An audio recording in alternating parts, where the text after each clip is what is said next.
Kyle, a few wins of late, a couple of clean sheets in there as well. What's changed? I think it's just everything maybe starting to click, the work we've been doing since January, um, sort of taking its time a little bit to come into the game plan. And I think the last few games it's been really positive, in the sort of game plans have been executed exactly how they should have been, barring the Stockport one. I think we've sort of had a bit of a positive end to the season.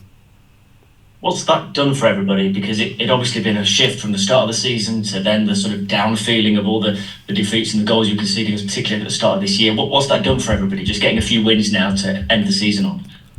I think it's been good. It gives everyone a little bit of a boost. But at the same time, when you start looking at the table, you think, well, it's actually really disappointing because a couple of more wins and we'd been right in amongst it. Do you know what I mean? If we had been executing game plans from January a little bit better, and maybe things in games had went our way a little bit, we could have been right in there in the mix, even though we've probably felt like we haven't had a great season. So good in a way that we're finishing on a positive, but also very disappointing.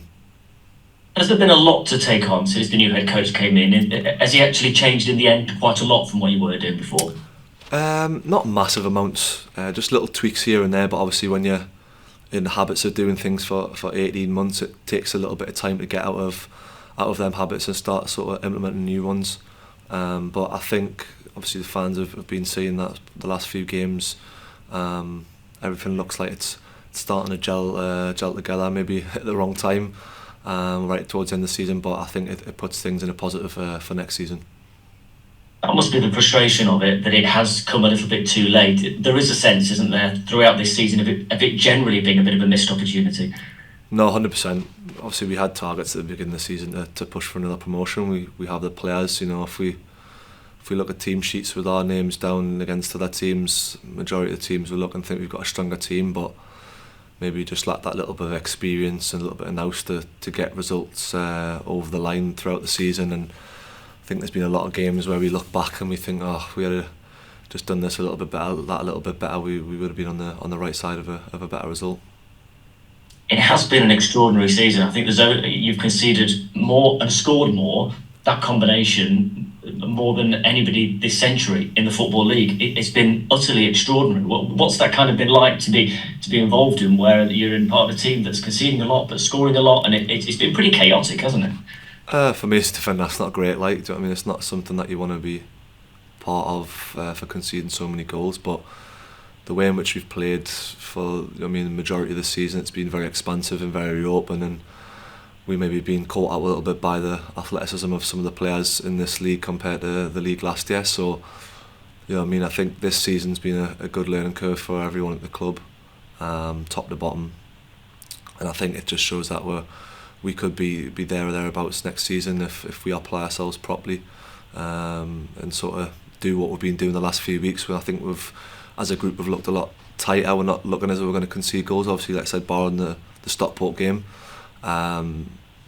we've looked a lot better. It's felt a lot more assured at the back, and I think if we can just cut out them little individual errors, we should be fine.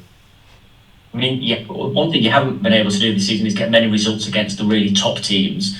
Do you feel you're far off that?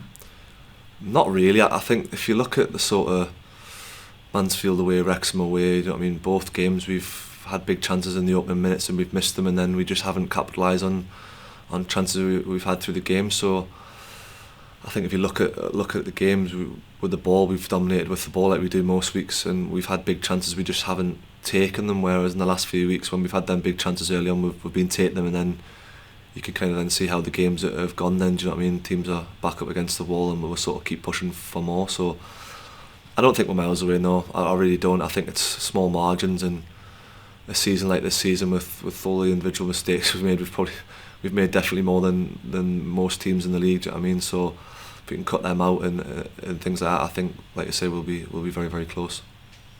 What was it like being able to sort of say farewell to the supporters who've had a topsy-turvy season, really, but on the pitch last weekend? No, good. It was a good turnout for last, considering obviously for the first time in a few years here, it's not ending in a playoff campaign. So for them to still turn out in the numbers, we're obviously very thankful, and we just wish we could have done a little bit better for them. but no, we are thankful, and it's always good to have a good home crowd and sort of get clapped off for our efforts this season, even though we've fell short of what we wanted to do. It's another dead rubber at the end of the season, of course, away at Forest Green. What's the aim? What are you hoping to get out of a game like that? Well, same as every game, 3 points really. We just got to go in with the correct attitude and just apply ourselves properly and look to finish the season on a real positive. You know, if we go there and we don't get a positive result, then you're thinking about that for the remainder of the off season. If you go there, get a positive result, you can kind of be happy, and then looking forward to coming back in pre-season and kicking on and pushing on for next season. Does it make a difference, this run at the end of this season, to take you into next? I suppose we don't know, whether there've been new players in, and some may leave over the summer, so the squad might be a bit different looking by August. But do these results at the end, can they sort of feed into that transition? No, definitely. I think, like you said, especially if you're bringing in new players, if they look and see that we've lost the last 5 games of the season, they might be a little bit reluctant. Whereas if they look and they see, things are starting to click, are looking positive, we've won a few clean sheets and stuff, then it might help sort of bring in the next batch of players. And it's always good to finish on a positive. You never want to finish on a negative, because then it's just on your mind all summer, and that's all you're thinking about, of trying to sort of put it right, but you've got to wait 3 months or something to put it right. Do you know what I mean? But no, it's always good that going into pre-season we can finish the season on a little bit of a high, and then kick on next year.